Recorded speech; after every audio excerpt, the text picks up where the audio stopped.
Well, have I got a packed edition for you today? I'll explain to you how I got over a creative block just a week or so ago.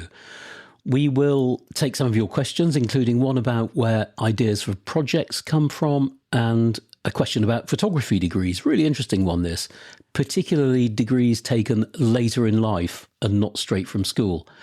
I'll be throwing my metaphorical hand grenade, a hot topic, basically having a rant, and we'll look at why Venice is such a great location for street photography and much more. What a cracking episode. But before all that, I just wanted to thank everyone who's so far subscribed or downloaded or whatever it is you do. I really appreciate it.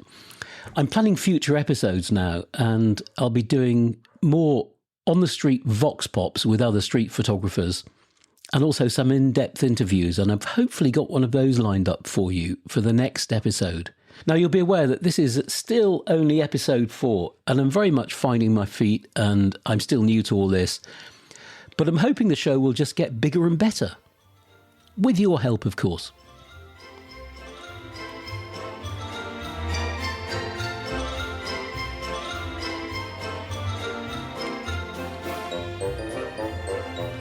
Well, good morning, and I'm going to start today's show by giving you a little insight into how I go about my own work. And I'm hoping this will be a helpful example of just one of the ways in which a street photography project is born. And I think it spells out some of the common frustrations we all feel from time to time as street photographers. I spend quite a lot of time shooting in the streets in the fine city of Liverpool, and I've been doing this for years. And I've always thought that I'm a reasonably patient street photographer. I don't really expect great things from every single day on the streets, and I'm certainly generally happy to come home with just a keeper or two. Sometimes it's none, and that's also fine. But you know what? In Liverpool, I've really struggled recently. I didn't used to, but I am doing now, and I have probably been doing for a couple of years. Okay, sometimes life is easier, such as when there's a big event in town, like the Eurovision in Liverpool a couple of years ago, or the Grand National Race Meeting, which happens every year, and I'm really looking forward to next month, by the way. When there's something like this, you've got something to hang your hat on, something to go at. But take an average Tuesday or a Saturday when it's damp and grey. I found it hellishly difficult. And this happened to me on this day a couple of weeks ago. I found myself in Liverpool and I had a few hours to kill before meeting Neil and Tim for a bit of Guinness therapy. Great to catch up with you guys, by the way, if you're listening. It was a damp, grey day in Liverpool and there honestly wasn't much to catch my eye. I just wasn't feeling it. But walking around the Ropewalks district, I suddenly had a flash of inspiration. I stopped for a coffee, got my phone out, and had a quick look at my Liverpool archive on Lightroom, I think just looking for some inspiration. And what I found was that I already had a decent collection of images from this relatively small area, Ropewalks, and actually some of them probably not too shabby. So I thought maybe I can do something with this. And the key thing here is that I already had a viable project on my hands, or certainly the beginnings of one, and I didn't even realise it. And so a project was born, and I think it's going to be called simply Ropewalks. And to be honest, it's not the first time that's happened to me, and I think we should all be aware of the potential of what we already have, our existing material. Don't overlook it.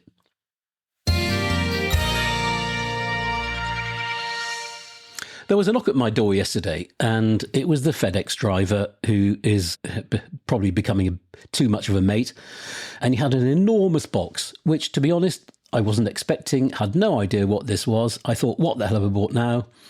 My wife thought, what the hell has he bought now? So I ripped it open with perhaps a little too much gusto, almost slicing through the wood on the breakfast bar. And inside this enormous box, I found a lovely bit of kit from a company called U Green. That's the letter U followed by green. And then I kind of realised what was going on. Quite some time ago, and I had completely forgotten about this, Ugreen said they would send me their new NAS kit for me to try out and hopefully talk about. NAS, by the way, means network attached storage, if you don't know. And it's basically hard disk storage for images or whatever. Now, I've always resisted these approaches to promote gear, but this time I happily agreed because, you see, several years ago, I lost my whole archive, everything of negatives and prints, all my precious LPs, or vinyls as hipsters call them, in a flood at my parents' house. And ever since then, I've been questioning just how good my file storage is for images. And between you and me, it's bloody terrible, chaotic. It's a nightmare. It's so bad. I just don't really know where to begin to get it into sensible shape. There is stuff everywhere. I've got portable external hard drives all over the house, and I couldn't tell you what's on them. I've got stuff on the hard drive of my MacBook. The stuff is everywhere. It's chaotic. But then I had this email out of the blue from Ugreen. So I said yes. Now, at first I thought it was a scam. I thought, why would they? But anyway, they did. And about 4 weeks later, the new 6-bay hard drive unit arrived, which should give me, quite frankly, enough storage forevermore. But the whole thing is really intimidating. And it's going to take me some time to figure it out. And I'm just going to dedicate a weekend to it, I think, to get it set up and get it connected, get my head around it. But I'll keep you in the loop with how I get on, because a lot of the people I meet on workshops are in a similar position. They haven't really got their image storage and archival and retrieval sorted out. So I'm hoping my experience here will be helpful. So I will tell you about my journey, and I'm sure I'll be tearing my hair out at some stage.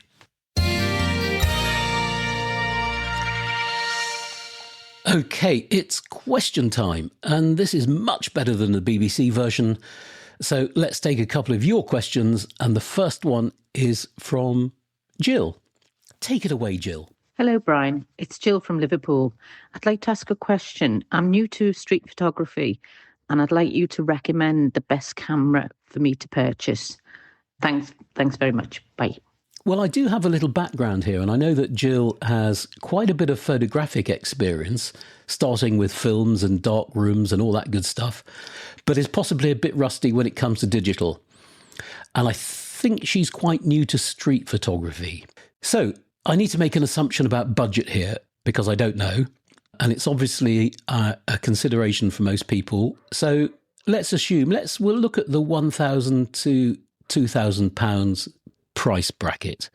Sorry about the dogs barking in the background. The neighbours have got big dogs and it's a damn nuisance. Anyway, £1,000 to £2,000 price bracket. So if I'm looking for a camera in this range, my mind goes firstly to Fujifilm. Now, I used to be a Fujifilm ambassador, but I'm not anymore, so I don't have any skin in the game. But I do think this is probably the best place to start for somebody like Jill. The obvious starting point is the X100 range. And if budget allows, the latest X100VI, or 6, however you want to call it, is brilliant. And it's about £1,500, so it's quite a good starting point. Now, if that's too much, there's plenty of the slightly older V iterations on the used market, though I suspect prices of those are holding quite firm. So it might just be best to bite the bullet and go for the latest model. Now, this has a fixed 23mm lens, which is 35 equivalent in old money, which is just perfect for street and documentary photography. But if you want interchangeable lenses, which I suspect Jill does, you need to look elsewhere. And I wouldn't hesitate to recommend another Fujifilm camera, the XE5. Now, this has pretty much the same internal stuff as the X100VI, but it allows you to swap lenses. And you can buy it with a very capable 23mm, 35 equivalent, f2.8, I think, kit lens. And I suspect that this would be a really good combo for you, Jill, especially as you could add more lenses as your experience grows and your journey develops. Now, although the Fuji is quite a small camera, if you wanted something even smaller, the Ricoh GR4 is a brilliant little camera for around £1,000, I think. I use a slightly older GR3, which you should be able to get used. You get a mint one for 700, maybe 800 quid. And these are fantastic. They are so tiny, but they really pack a punch. The sensor is fantastic. The lens is crisp and sharp and contrasty. You've got the snap focus function, which gives you zone focusing at the press of a button. It's jolly good. Looking at other brands, the Sony A600 range or the C7 range, AC7, C7, look pretty good. And they do have amazing autofocus, but they do seem a bit complicated for our simple needs as street photographers. Now, I know Sony has simplified its menu system in recent years, but I still find it a bit too much. I think there are just way too many buttons all over the camera, and the menu system, you almost need to be a member of Mensa to work it out. So it's not really to my liking, although it is a very capable camera. Other than that, Jill, I honestly don't think there's much to compete from the likes of Nikon or Canon or Olympus for that matter.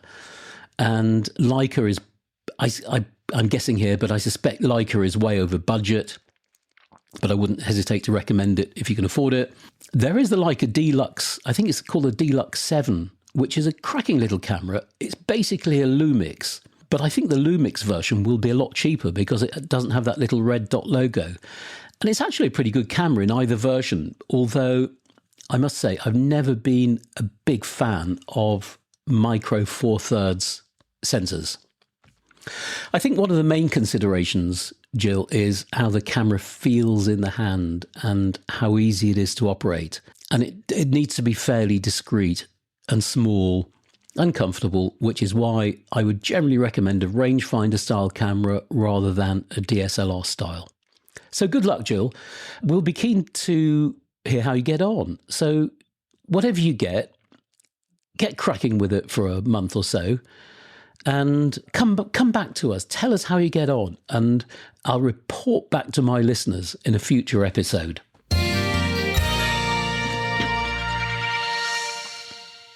And here's a question from somebody who didn't want to record it, and it's from Sarah in Portsmouth, who asks, I'm 44 and I'm about to be made redundant from a job in healthcare management. I've been keen on photography for most of my adult life, but I now want to take it a step further. I'm seriously thinking about doing a photography degree, but they seem expensive. Would you recommend a photography degree? Another great question. Thank you, Sarah. And the short answer is yes, I would. But they're not suitable for everybody. There's a lot of hard work involved, or at least there should be. I don't think there's a lot of hard work involved when I did my degree, but hey-ho, that was some time ago. Point is asking yourself, why? And this is a big question. Are you doing it because you want it to lead to a career in photography? Is it because you want the intellectual challenge? Or is it to improve your skills as a photographer? If it's for career reasons, then the degree isn't necessarily the best option, as it may not open the doors you expect it to open. It's very competitive out there. There are a lot of young people straight from university with very good photography degrees, some not very good photography degrees, it has to be said. And they're probably quite driven. You know, they're not 44 and have had a career in healthcare management and probably are prepared to work for much less. So you would find that quite competitive if the career thing is your motive. So you need to think about why you're doing it, which leads me into the next step, which is to choose carefully. And what do I mean by that? Well, some degrees are very vocational and quite technical, where there's a lot of time spent on stuff like lighting techniques and so on. And I think if you're a street photographer or a documentary photographer possibly, then I would probably avoid these. On the other hand, some are much more conceptual or academic, for want of a better word. And this is what I would generally recommend for most people. These will really challenge your thinking and your approach.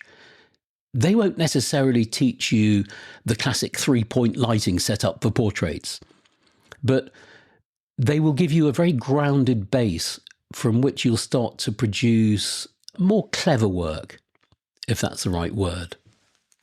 Now, many degrees are now online, and with these you need to tread with caution, as what you might find is that a lot of the learning could be done from a book in Waterstones and YouTube videos.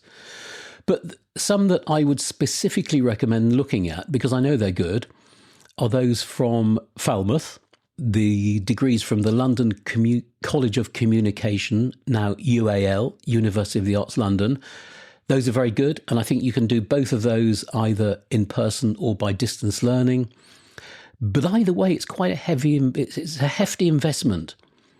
And for the distance learning degrees, I think you can expect to spend about 12 grand for a 1-year MA. So it's not cheap. But if you choose carefully and you put the work in, then I'd say yes, it's definitely worth it. And finally, on this question, I would generally strongly recommend academic study late in life. I know street photographers in their 50s, 60s, even 70s who have benefited massively from this. So it is something we could all consider. Well, I hope that didn't shock you. Right, changing the mood a bit, I've just got back from another week in Venice.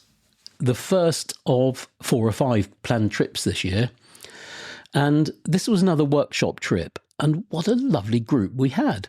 I hope you're all listening. We had some very mixed weather, ranging from rain to fog to, on the last day, brilliant sunshine, all the seasons in a week almost.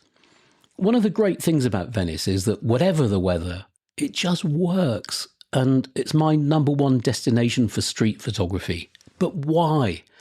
Why does he keep going back to Venice, you might be thinking? What's the appeal? Well, for starters, it's very different.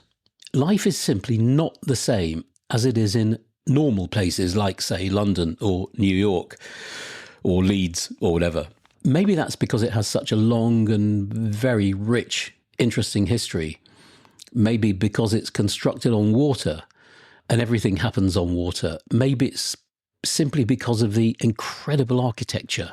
Secondly, it lends itself to different styles of street photography. And if you were to look at the projects that I'm currently doing in Venice, there are a couple which are based on traditional observational street photography.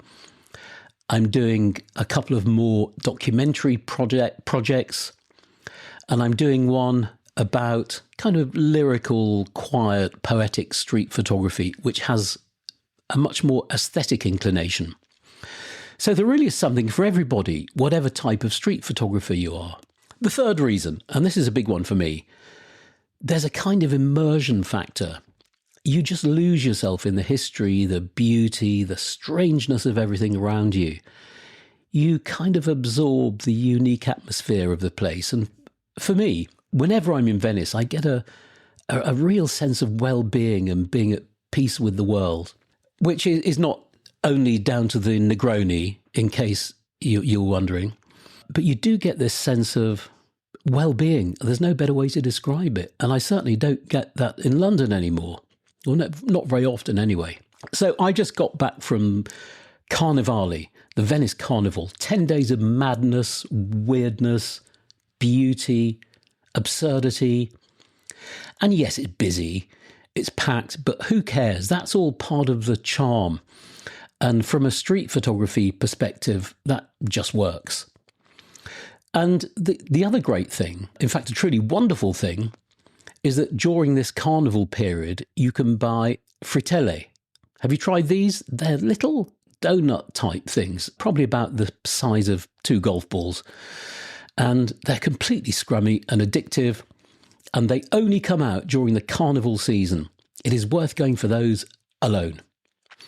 My latest zine is now out, and this is based on a project shot during February at the Venice Carnival. And as usual, I've tried to capture the madness, the absurdity, the unusual in the usual at this bizarre annual event. And the resulting project comes alive in this. It's a 52-page zine. There are just 100 limited first edition copies available. I'll pop the link in the show notes for you. And I should point out that I can only ship to the UK.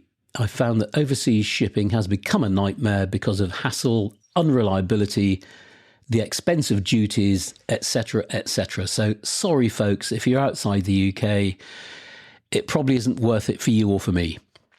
So when to visit Venice? Well, definitely in the winter months. And my season tends to be November to March. This is the time when there are relatively few tourists and the damp, dark conditions really lend themselves to creating a wonderfully muted and almost mysterious aesthetic. And then, of course, there's the famous Venetian fog. This is something we all pray for when we come to Venice, and it's truly magical when it swathes the city in this huge white blanket. If you fancy doing a workshop, I've got a few places left in November and December. Both of these are quite different. One has a documentary angle, so it's all about storytelling and narrative, and the other is simply winter in Venice, and you can take which angle you prefer. And as always, there's help all along the way. I'll pop some links in the show notes for you. You may have to be quick. Just a couple of places left. Now it's time for my mini rant of the week. I have an actual army hand grenade in my hand right now, and I'm going to metaphorically lob it at something that grinds my gears. And today it's multi-award-winning photographers. Yuck. I know you can't see me, but my head is in my hands. We've all heard of them. In fact, they love telling us that they are multi-award-winning. It's like those people who need to tell you they only eat a certain kind of food. But does multi-award-winning actually mean anything? Not very often, in my humble opinion. Now, this isn't sour grapes because I'm not multi-award winning myself, largely because I never enter anything. But if I did, let's say I won an award for the best iPhone shot in North Norfolk in 2013, then I probably wouldn't be shouting too loudly about it. Now, this isn't having a dig at enthusiastic amateurs, maybe like you, who often take a lot of pleasure from such accolades, but it astounds me to see how many professional photographers endlessly list this stuff on their websites and so on. And I guess in what is a kind of boastful way. All right, it's not the worst of the world's problems right now, but I do find it mildly irritating, especially when their work isn't that great to start with. It's almost saying, look at my awards, in the hope they'll make us look at the rest of their quite average pictures more favourably. So come on, guys. It might impress your mum, but it's lost on most of us.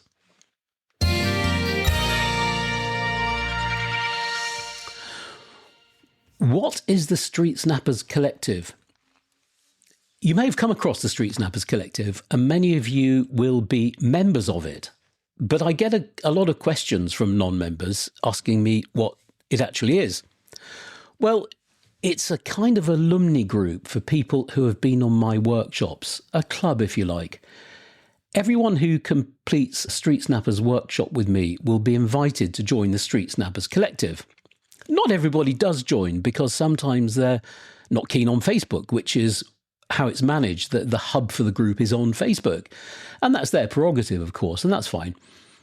But those who do join get a great, warm, friendly and supportive community to discuss street photography, to get critique on their work if they want it, to ask questions, to organise meetups, and so on.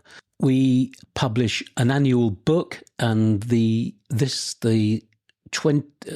2025 book is just we're starting work on that. So everybody is entitled to have an image in that book. The collective is now 11 years old, and it must be the nicest street photography group on Facebook. We do not have problems. We also have an active Instagram account with about 33,000 followers, I think. And this is really a showcase for our members' work. And you can find it just Street Snappers. Look for Street Snappers on Insta. So all in all, it's a great place for street photographers to be. And joining it is simple. You just need to have attended a workshop. And I'm afraid it is a bit exclusive in that regard. No workshop, no joining. Sorry. Now, if you haven't been on a workshop, I have another group, which is called the Street Snappers Community. This is also on Facebook. It's got about 8,500 members, and it's basically a critique group. If you want critique on your work, you can post a picture here, and you will get critique. You might not always agree with it, but it will always be delivered from a basis of constructive criticism, generally warm and friendly. And, I think we try to say it as it is and not say stuff like awesome capture if it isn't. So you'll find that on Facebook, Street Snappers Community. Feel free to join. You have to answer a couple of simple questions, but that's just to filter out those pesky bots.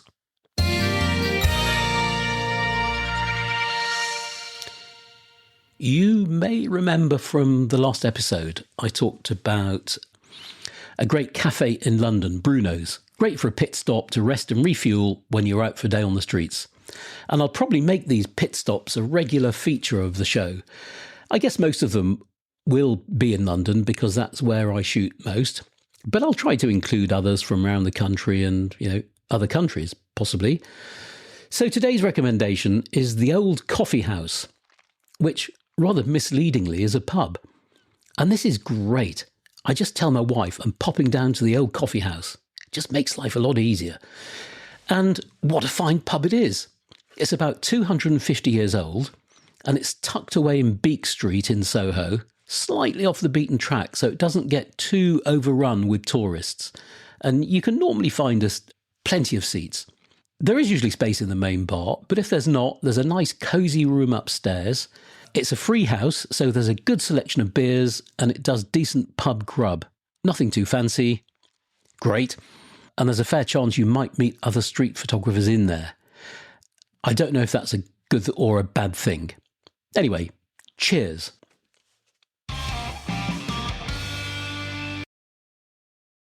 Why don't we have one more question? And this one is from Greg, who is a member of the Street Snappers Collective.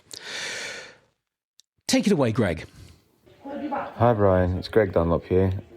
I'm from Sydney, Australia, living in London, street photography, done a workshop with you and part of the Street Snappers community. My question for the podcast is what steps do you take in coming up with the topics of your projects? And is there any advice that you could give to someone who might be struggling to come up with something that's sort of a little bit more fulfilling than your generic style of project? My Instagram handle is Grega88, GREGGA88. I'm looking forward to hearing the podcast. Thanks. Well, thanks very much, Greg. This is an issue very close to my heart, and many listeners will know that I'm evangelical about projects, and I know your question will resonate with many people. In fact, I've just had a similar question from Brian Dickinson. Hi, Brian. Thanks for writing in. Much of this will apply to you too. So a good and very obvious starting point for me is to look back at the work you've already done. And I was talking about this earlier in the context of Liverpool. So it's exactly what happened to me. I could be casually browsing through my Lightroom archive while my wife is watching a program about midwives on a Sunday evening. Trust me, this is a great time to look at your Lightroom archives. So I'll be looking through this and I might spot a pattern, maybe a number of images on a similar theme, for example. And I'll think, maybe there's some potential to do more with this. So at this point, I may start to shift those into a new folder. And then if I decide to go with the idea, if I think there is life in it, I'll just start to add to those pictures in coming weeks or months or years. and I'll just be shooting more on that deliberate theme. And a project is born. Another way to get another way to get inspiration for a project is from other people's creative works, maybe from a book, a magazine article, could be a film. I know plenty of street photographers who are really inspired and motivated by cinematic stuff. So this isn't to say that you'd plagiarize somebody else's idea, but there's nothing wrong in taking inspiration from it. Let's face it, most things have been done before. Most projects have been done before, but they haven't been done in your way. You're putting your own perspective on it, your own spin, your own angle. You're maybe adding to an existing conversation out there, or you're maybe taking that conversation off in a completely different direction. So being inspired by others, that's another good way. A third approach, I could be just walking around with my camera, or without it for that matter, and something random will just pop into my head. Maybe this is one of the benefits of having a highly disorganized mind. Anything can happen. You wouldn't believe the sort of stuff that randomly comes into my head. In fact, you probably wouldn't want to. And this happened not too long ago on a day when I was running a workshop in Shoreditch in East London.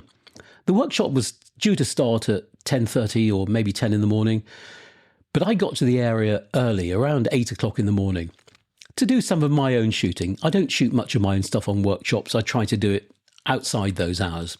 And I was just ambling about with my camera with nothing specific in mind.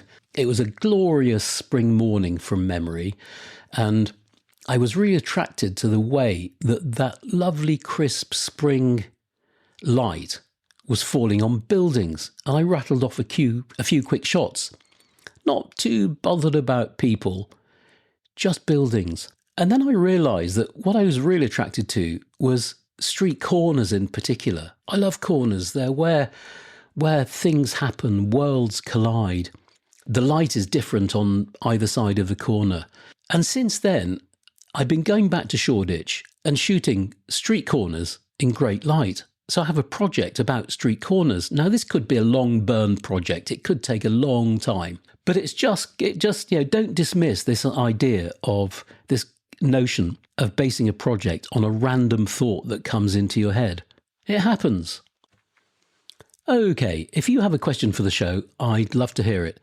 Just record your question on your phone and email it to me at brian@streetsnappers.com. Just say your name, where you're from, then the question, and if you want to mention, pop your Instagram handle as part of the question. Now, your question may not appear for a month or so, but rest assured, it will be on the list. Well, folks, I think that just about wraps it up for today's show, as you can probably guess from the outro music. So, I'm now working on the next episode, which I'll try and get to you within a couple of weeks, but I am going to Venice shortly. So, yes, again. So there may be a bit of a delay. I hope you manage to get out there and do some shooting before we next meet. I hope you get some bangers. And don't be spending too much time in the old coffee house. Toodaloo.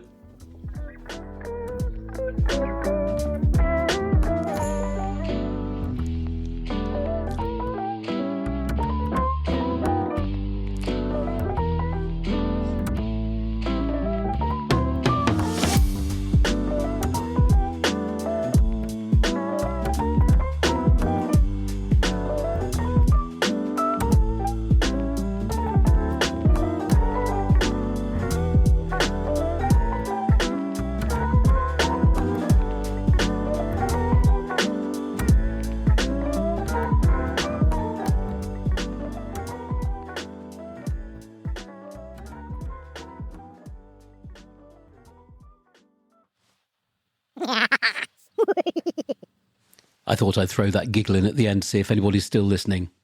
Bye.